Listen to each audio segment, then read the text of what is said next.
Ce que je retiens le plus, c'est en ce mercredi 6 février 2013, un homme semble avoir le vent en poupe à la une de nos canards. Et là, l'expression prend ici tout son sens, d'autant qu'il s'agit d'air de liberté humé par Cheikh Béthio Thioune. L'Observateur prévient dans ses colonnes qu'il faut surtout éviter la confusion des termes juridiques. Il ne s'agit pas de liberté provisoire, mais de liberté médicale. Autorisé à sortir du territoire pour se faire soigner, le guide des Tiantakoun se rendra en France sous forte escorte des éléments pénitentiaires d'intervention.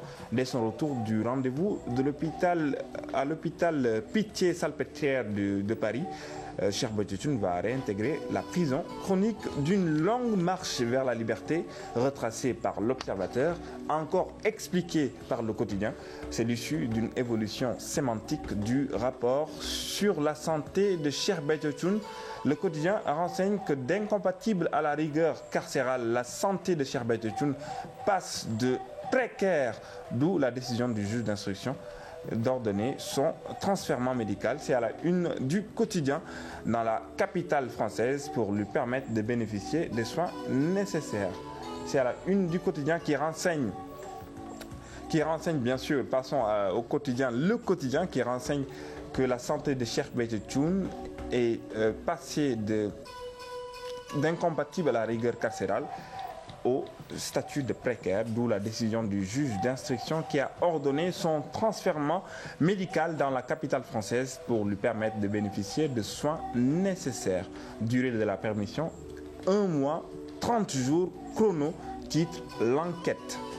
La liberté médicale qui prend donc fin le 7 mars 2013 dans un Sénégal nouveau. Un an avant, on en était à une campagne électorale présidentielle 2012 sous haute tension. De quoi motiver le recrutement par l'APR de gros bras, désormais là d'être relégués au second plan. Les marrons du feu ravagent le palais, titre le pays au quotidien qui renseigne que les proposés à la sécurité du candidat Macky Sall ont fait une descente inopinée au boulevard de la République pour réclamer plus de considération. Réponse du palais, Macky Sall ne leur doit rien et il s'agit là de contrats de prestations dûment rémunérés à hauteur de 150 000 francs CFA par mois. En prime aussi une récompense de 500 000 francs CFA pour chacun de ses agents.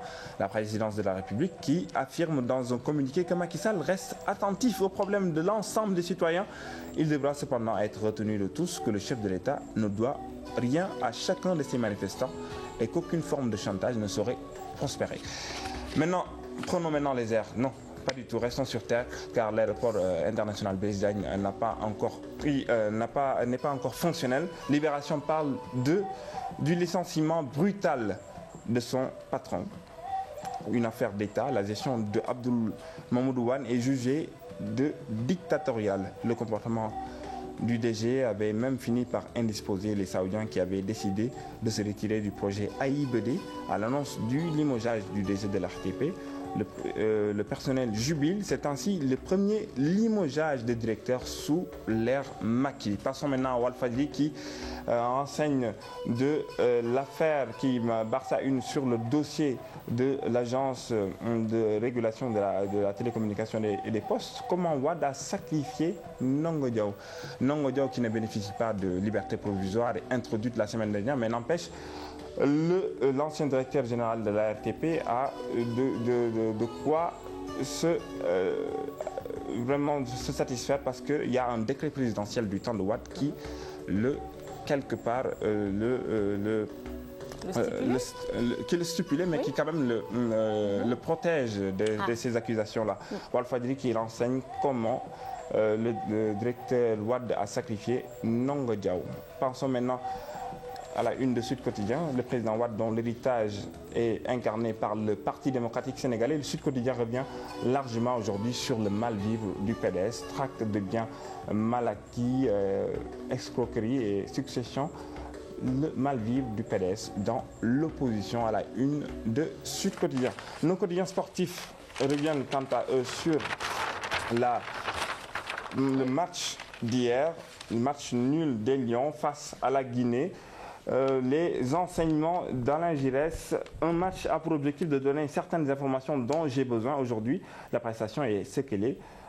Après, je ne porte pas de qualificatif, ça importe peu. Ce qui est important, c'est ce que j'ai retenu. Et j'ai retenu beaucoup d'informations qui me permettront d'avancer, notamment le chantier. Et le chantier de reconstruction est toujours d'actualité. Il y a du travail à faire. L'équipe doit se peaufiner. Stade donne le même ton avec à sa une qui renseigne que le match a été largement dominé par le Sénégal.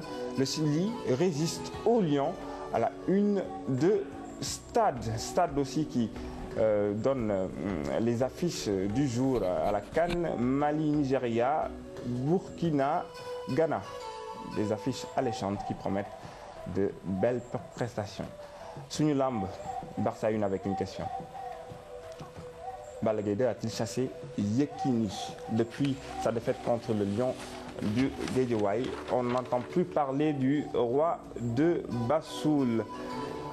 Son écurie a volé en éclat suite au bilan le plus cauchemardesque que Nakarou ait jamais connu depuis son existence. En 13 combats disputés, Yekini et les siens n'ont eu que 2 victoires et 1 sans verdict et 10 défaites. De quoi se poser sur la suite de carrière de l'ancien roi des arènes. Va-t-il continuer ou va-t-il s'arrêter sur une défaite? Question posée par le quotidien spécialisé en lutte Sunu Lamb. On te remercie.